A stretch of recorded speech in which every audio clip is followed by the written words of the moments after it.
ইউক্রেনের রাজধানী কিয়েভে ২৭ আগস্ট ভোরে একাধিক শক্তিশালী বিস্ফোরণের শব্দ শোনা গেছে।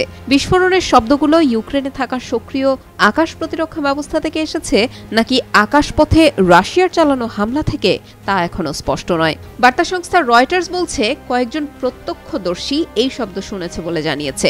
ইউক্রেনের স্থানীয় গণমাধ্যমেও প্রকাশ পেয়েছে এই খবর।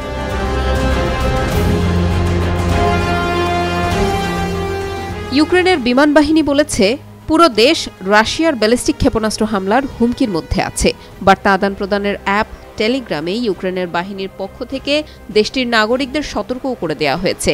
ইউক্রেনীয়দের আকাশপথে সম্ভাব্য রুশ হামলার বিষয়ে বাজানো সতর্ক সংকেত অগ্রাহ্য না করার জন্য অনুরোধ জানানো হয়েছে। একই সঙ্গে নিরাপদ স্থানে আশ্রয় নিতে বলা হয়েছে। কিয়েভ অঞ্চলে রাশিয়ার ড্রোন হামলা প্রতিহতে ২৭ আগস্ট ভোরেই আকাশ প্রতিরক্ষা ব্যবস্থা সক্রিয় করে ইউক্রেন। কিয়েভ অঞ্চলের সামরিক প্রশাসন এই তথ্য নিশ্চিত করেছে। কিয়েভের সামরিক প্রশাসনের পক্ষ থেকে বলা হয়, শত্রুপক্ষের ড্রোনের আনাগোনা শনাক্ত করা হয়েছে, তাই কিয়েভ অঞ্চলে আকাশ প্রতিরক্ষা ব্যবস্থা সক্রিয় করা হয়েছে। রাশিয়ার ভেতরে ঢুকে ইউক্রেনীয় সেনাদের হামলা গত ৬ আগস্ট থেকে তীব্রতর হয়েছে। ২৫ আগস্টও রাশিয়ার সীমান্তবর্তী বেলগোরোদ অঞ্চলে রাতভর হামলা চালিয়েছে ইউক্রেনের বাহিনী।